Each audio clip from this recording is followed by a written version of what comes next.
கன்னி லக்னக்காரர்களின் குணாதிசயங்கள் மற்றும் அவர்களுக்கு யோகம் தரும் கிரக அமைப்புகள் பற்றிய ஒரு சுருக்கமான அலசல் இது.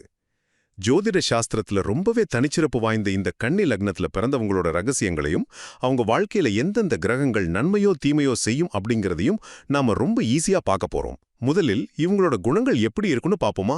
இந்த லக்னத்தோட அதிபதியான புதன் கிரகம் இந்த இடத்துல தான் ரொம்ப ரொம்ப ஸ்ட்ராங்கா இருப்பாரு. அதனாலேயே இவங்க இயற்கையாவே செம பிரில்லியண்டாவும் மத்தவங்கள ஈர்க்கிற மாதிரி பேசுற அட்டகாசமான திறமையோடும் எப்பவுமே சுறுசுறுப்பாவும் ஆனா அதே சமயம் ஒரு சின்ன இரட்டை மனநிலையோட இருப்பாங்க. இரண்டாவதாக இவங்களுக்கு அதிர்ஷ்டத்தை அப்படியே அள்ளி தரக்கூடிய கிரகங்கள் யாருன்னு பார்த்தா புதன், சனி, அப்புறம் சுக்கிரன் தாங்க. இந்த கிரகங்களோட தசா காலங்கள், அதாவது இவங்களோட ஆதிக்க காலங்கள் நடக்கும்போது ஜாதகருக்கு கண்டிப்பா மிகப்பெரிய ராஜயோகமும் தொழில்ல நினைச்சு பார்க்க முடியாத அளவுக்கு சூப்பரான முன்னேற்றமும் தேடி வரும். இறுதியாக கொஞ்சம் சவால்களை தரக்கூடிய கிரகங்களை பத்தி சொல்லியே ஆகணும்.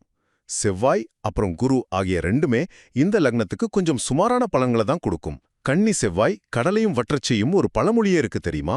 அதனால இந்த செவ்வாய் மற்றும் குருவோட திசைகள் நடக்கும்போது வாழ்க்கையில கொஞ்சம் கடுமையான தடைகளையும் வறட்சியான சில விஷயங்களையும் இவங்க சந்திக்க வேண்டியிருக்கும். சுருக்கமா சொல்லணும்னா, தங்களோட அபாரமான அறிவால எதையும் அசால்ட்டா சாதிக்கிற கன்னி லக்னக்காரர்கள் இந்த சவாலான கிரகங்களோட காலங்கள்ல மட்டும் கொஞ்சம் உஷாராவும் பொறுமையாவும் செயல்பட்டா தங்களோட வெற்றி எப்பவே தக்க வச்சுக்கலாம்.